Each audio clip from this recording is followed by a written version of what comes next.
ধন্যবাদ। আমি এখন একটা কবিতা বলবো।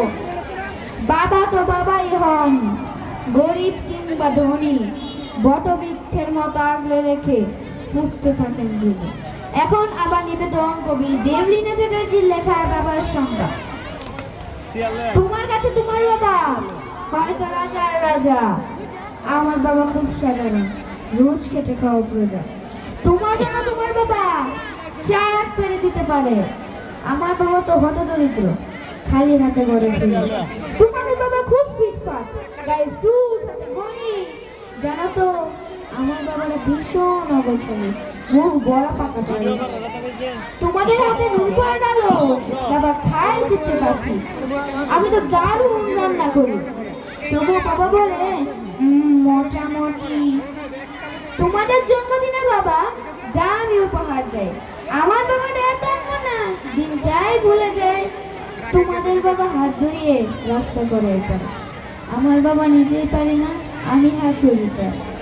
তোমাদের বাবা তোমাদের হাতে খরচের টাকা দেয়, আমি টিউশন করে মাসও হারা পেয়ে বাবার ঔষধ কিনতে যায়।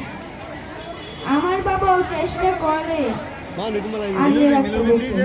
হতে পারে তুমি রাজপুত্র, আমি হয়তো বা চাকর, তবুও দিন শেষে আমি আমার বাবাকে ঠিক ততটাই ভালোবাসি।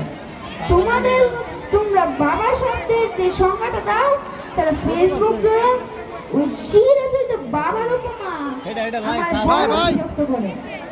আমার বাবা তোমাদের মতো ব্যাখ্যার মতো নয়, তাই এগুলো দেখলে নিজের উপর বড় অভিমান হয়। তোমাদের বাবা নিজে না খেয়ে তোমাদের মুখে ধরে, এদিকে আমার জন্য তুলে রাখা লিচু বাবা খেয়ে নেয় চুরি করে। বুঝেই না উনি ওদের সাথে কথা, বড্ড সরল জানো। তাই কেমন জটিল সমাজে ভীষণ বেমান আলো, সাজসজ্জা নিয়ে করে না তেমন, তবে হ্যাঁ খুব ধরে। অথচ বন্ধু মহলে আমার পিছনে আমারই তারিফ করে। আমি নিজেও ওনাকে বকাঝকা করি, ভুল করলে অবশ্য। আবার কেউ ওনার দিকে আঙুল তুললে ভাঙতে পারি সে হাত। বাবা পরীক্ষার আগে সংশয় বলে, পাশ করবি তো বল? রেজাল্ট বেরোলে ভালো ফল হলে তার দুটো পেয়ে জল। যে বলে খালি আমার দ্বারা কিছুই হবে না নাকি, তাকেই আমি আমার চপল আমি দামামা বাজাতে দেখি। সবচেয়ে বেশি অশান্তি করে যে লোকটির সাথে আমার পেট পাখার কথা হলে সেই হাউমাউ করে কাঁদে।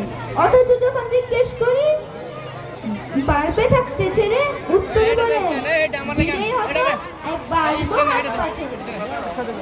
অনুতাপ জন্ম বিকল গ্রহণ, অভিমান জন্ম সময়ের সাথে জড়িয়ে আবার সে বরফ গলে যায়। এ পৃথিবীর সময়ের সাথে কত পরিচয় হিসেব করে দেখেছি, কেউ বাবার মতো নয়। সম্পর্কের সমীকরণেরা তবুও প্রথম বাবা মা স্থান। ঝগড়া ঝামেলা অভিমান এসব এত কিছুর পরও আমার একটা বেশি ওনার প্রতি দুর্বল করে।